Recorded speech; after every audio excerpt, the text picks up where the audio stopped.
I got a new tattoo. I've got my Dexa scan results to share with you. And my GLP side effects have changed with my switch from semaglutide to tirzepatide. But it's not just numbers and ink. It's mindset stuff, you guys. So many people think that GLP-1 meds just melt the fat off, but that's just not the case. And for me, the biggest changes have been focusing on building habits that are lifetime habits, doing things that I can sustain for the rest of my life, and trying to stay grounded when everything keeps changing. This is an ADHD episode, y'all. So let's go.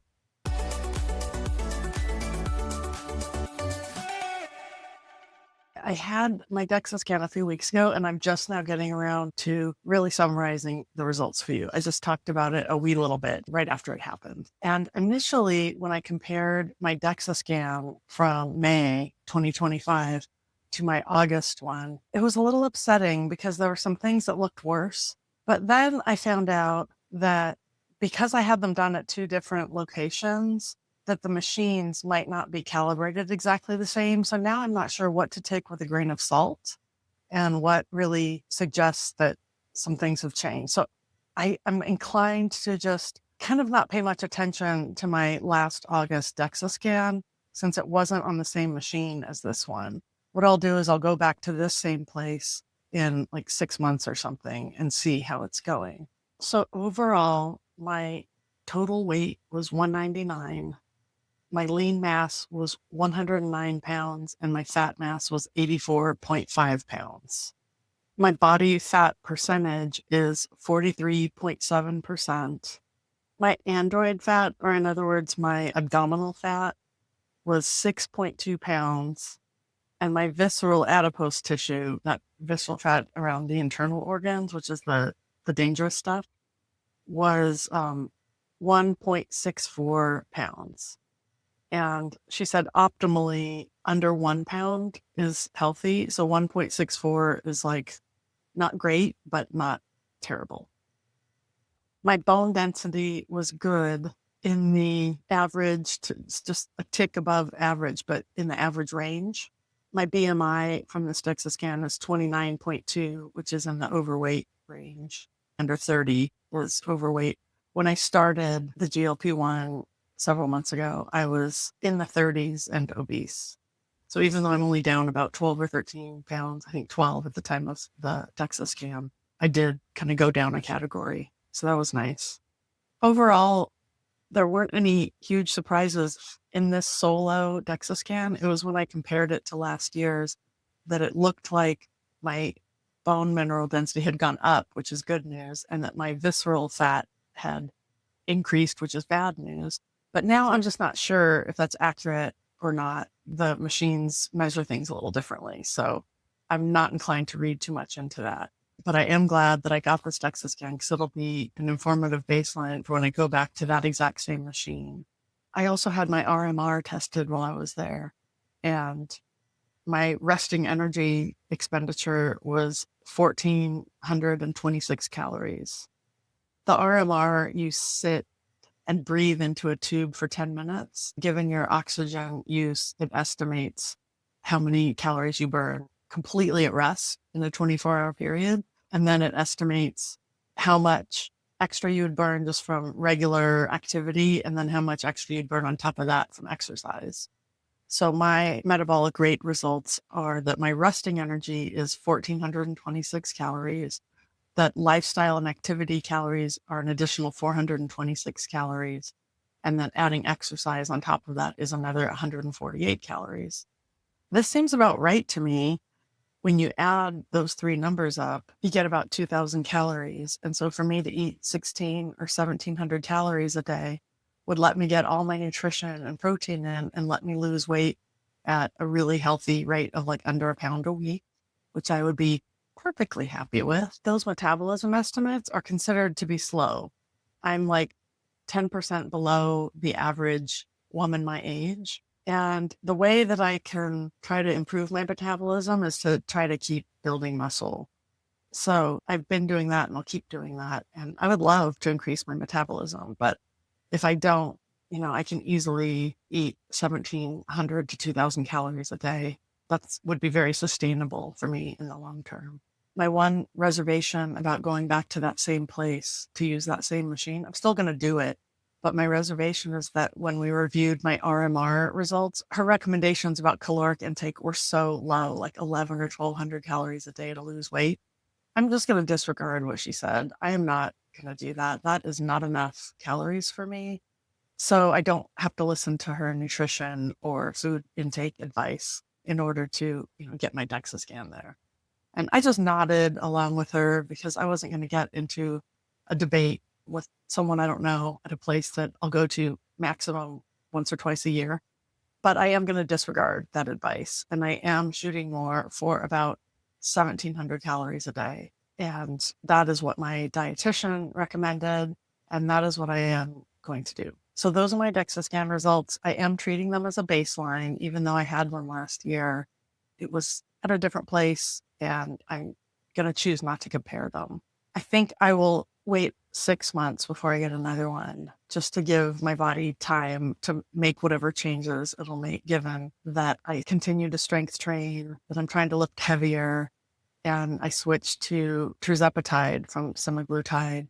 And I'm hoping that that will help with some weight loss, because I've really not lost much weight since the first month or so of being on a GLP-1. I've had a lot of other good things happen. My size is changing, so I know my body composition is changing. But I would like to lose more fat. If you're watching this for the first time, welcome. I'm Bobby. I'm a therapist and an artist, and I am documenting my health and weight loss journey, including using a GLP-1 medication in post-menopause life. And I post new videos every Tuesday. I'm not a medical doctor, and although I am a therapist, I'm not your therapist. So none of this is medical advice or psychological advice. Always talk to your own healthcare providers when you make decisions for yourself. I want to show you my new tattoo. So I got a friend tattoo, which means that a friend and I got the same tattoos. Actually, hers is a little bit smaller and on her forearm here, whereas mine is a little bigger and it's on my bicep. The cutest, most adorable tattoo I have. Everything else has black ink in it. Even the ones with color are mainly black ink, like outlines. And this is just all color and just so like adorable and cute. And it was so fun. So Kitty and I have been friends for more than 15 years. I don't know how long, more than 15 years. She lives in Portland, where I lived for many years. So every time I go back, we visit. So we're visiting, and she had found an artist that she liked. And somewhere along the line, I don't know whose idea it was, we hatched this plan to get matching tattoos. And, it can be really hard to get in last minute. Like spontaneous tattoo isn't always feasible. But, I reached out, I emailed artists, and it worked out. And like 2 days later, we were getting matching tattoos in her studio. So it was really fun. And now I have a very memorable tattoo of my friend. If you're watching this, Kitty, I love you. And I'm so excited about her shut-in. Oh my God, you guys, when I said it was an ADHD episode, I was not kidding, because I filmed the whole thing and I'm editing it now. And I realized that I completely forgot to give a weigh-in update, which is the whole section of this video. So my last weigh-in, I was at 197.3 pounds, which was a total of 12.7 pounds down.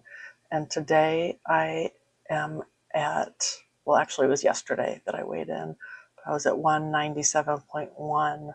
So I have lost 0.2 pounds and I am down 12.9 pounds total.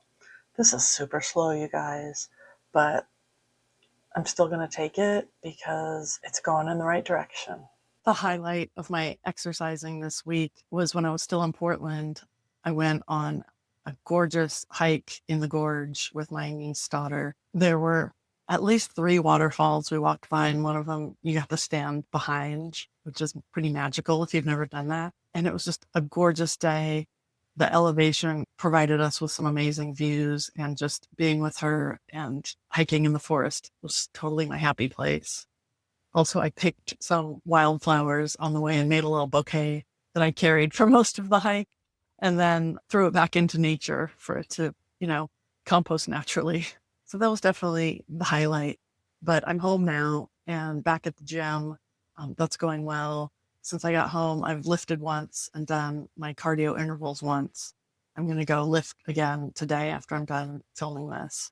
I definitely notice that I'm stronger just in lifting things like, heavy grocery bags and suitcases. And I'm starting to see some definition in my arms from muscles. So that is really nice too. I'm not going to make any major changes to my exercise plan right now. It's lifting total body twice a week and doing cardio intervals twice a week. I do have more of an appetite on this 2.5 Tirzepatide than I did on 0.5 of Semaglutide. I'm at the starter dose right now, and the 0.5 was the second step on Semaglutide. So I'm going to ask my doctor, we meet next week, I'm going to ask to titrate up after this first month. It's not out of control or anything, but I just noticed that, I'm more hungry. And also, I think it's food noise, but does anyone else have trouble discriminating between food noise and just actual hunger? If I pause, I can usually tell the difference, but other times I'm not sure if I'm thinking about food because I'm hungry or I'm thinking about food because I'm not hungry.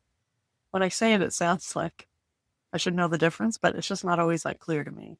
But I do know that both of those were suppressed more on a higher dose. So I'm going to talk about going up next month. If you've been following my videos from the start or even from not that long ago, you'll know that I've really been struggling with the side effect of constipation for pretty much since week 2. And I got it under control after a lot of experimenting.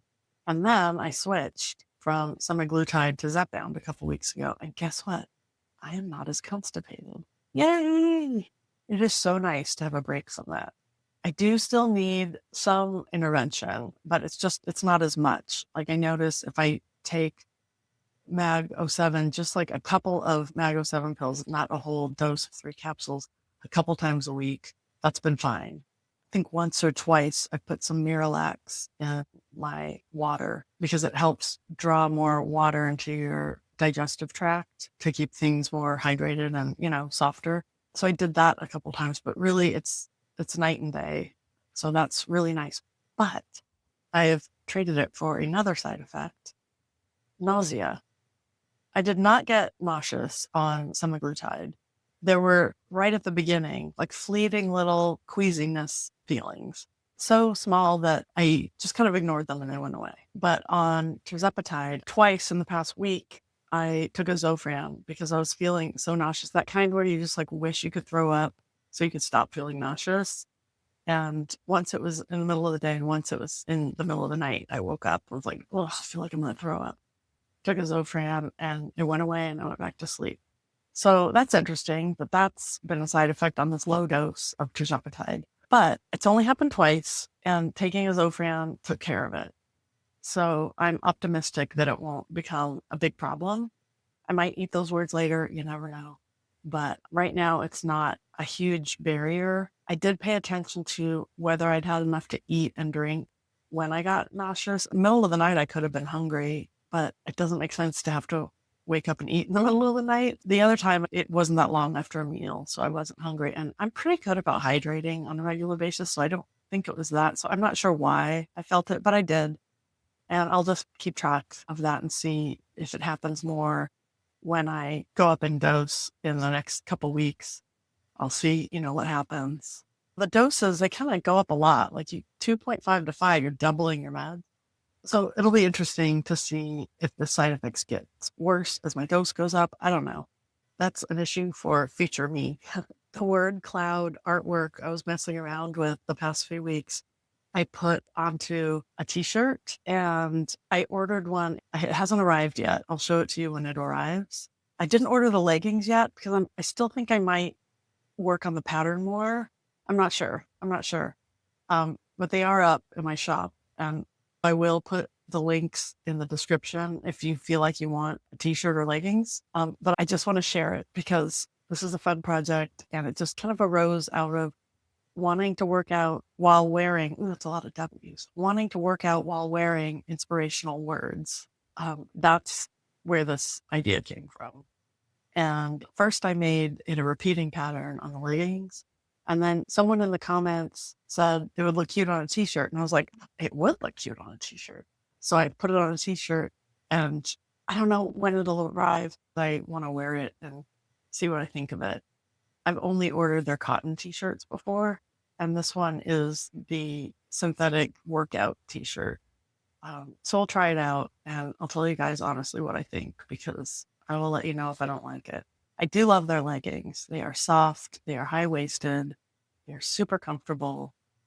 The color transfers really well from the design, so they're vivid. So I like their leggings a lot, but these workout t-shirts, I don't know yet. I've never seen one in real life yet with my stuff on them. I think that's it for today. Thank you so much for joining me. If you made it all the way to the end, leave some kind of tree emoji in the comments in honor of the gorgeous Pacific Northwest forests that I dearly miss. I hope you're having a great day. I hope you're having a great week, and I will see you next time. Bye.